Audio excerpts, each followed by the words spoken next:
নমস্কার বন্ধুরা, ঘরোয়া রান্নায় আপনাদের সবাইকে স্বাগত। আজ আমি বানাচ্ছি মিষ্টির একটি রেসিপি। এটি খুব কম উপকরণে আর খুব কম সময়ে হয়ে যায়। আর যদি ইচ্ছে করে মিষ্টি খেতে তো বাড়িতেই ঝটপট এটা বানাতে পারবেন। এটা 10 থেকে 15 মিনিটের বেশি সময় লাগবে না। যদি কখনো বাচ্চারাও বায়না করে মিষ্টি বানিয়ে দাও বা মিষ্টি খেতে ইচ্ছে করছে, তো ঝটপট এটা বানাতে পারবেন। তো চলুন বন্ধুরা, আমি এবার শুরু করি মিষ্টি বানানো। একটা পাত্রে আমি চিনি নিয়ে নিলাম আর দেব জল।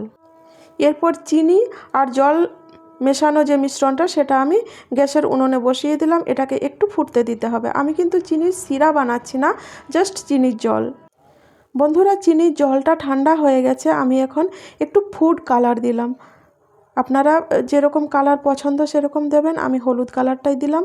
আর এদিকে আমি দুধের সর তুলে রেখেছিলাম।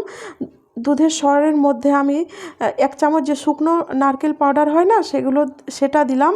আর দিলাম 2 চামচ পাউডার দুধ। এটাকে আমি এখন মিশিয়ে নেব, দিয়ে একটা ক্রিমের মতো বানিয়ে নেব। একটু দুধ দিলাম, একটু বেশি ঘন হয়ে গিয়েছিল। দুধ দিয়ে একটুখানি পাতলা করে নিলাম।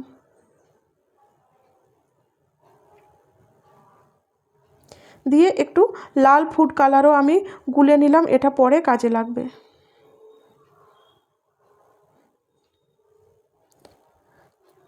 আমি পাউরুটি নিয়ে নিয়েছি বন্ধুরা, আর এরকম একটা গ্লাসের সাহায্যে আমি পাউরুটিগুলোকে কেটে নেব।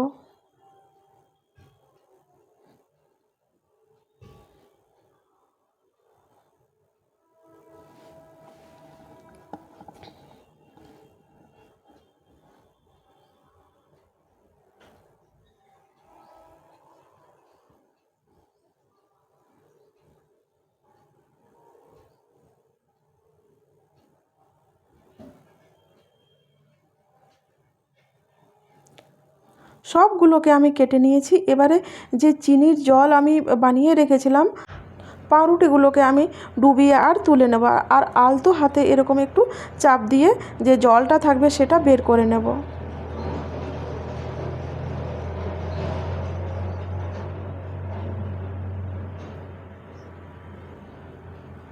খুব তাড়াতাড়ি ডুবিয়ে উঠিয়ে নিতে হবে, না হলে বেশি জল ধরে নেবে আর ভালো হবে না। তো খুব ঝটপট ডুবিয়েই তুলে নিতে হবে।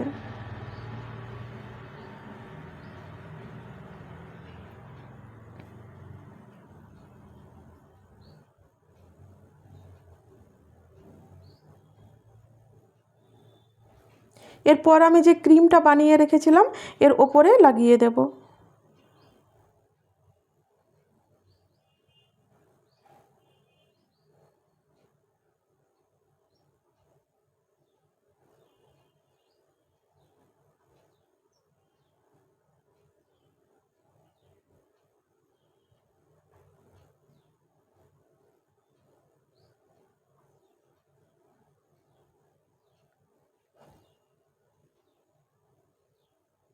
ব্যাস, ক্রিম লাগানো হয়ে গেছে। এখন একটার ওপরে একটা রেখে দেব।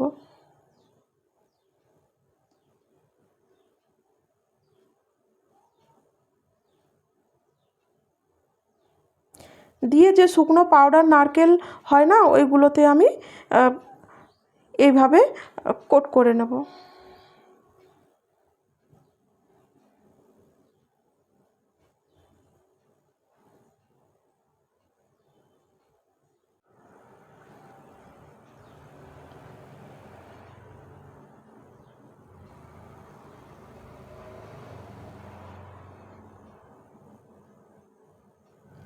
সব মিষ্টিগুলো আমার রেডি হয়ে গেছে। এবার একটু সাজিয়ে নিই।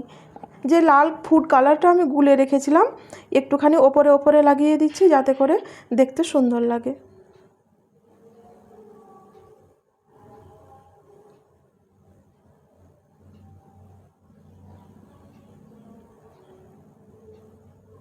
এবার একটা করে কাজু রেখে দিচ্ছি।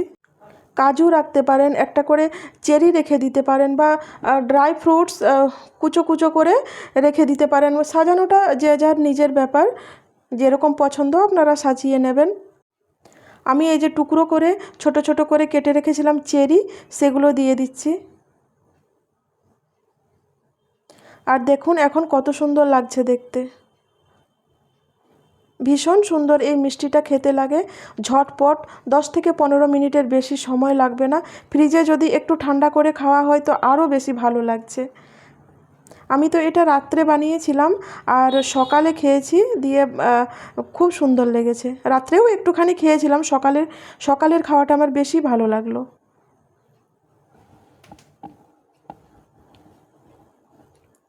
একটু কেটে দেখাচ্ছি, দেখুন কীরকম হয়েছে ভেতরটা।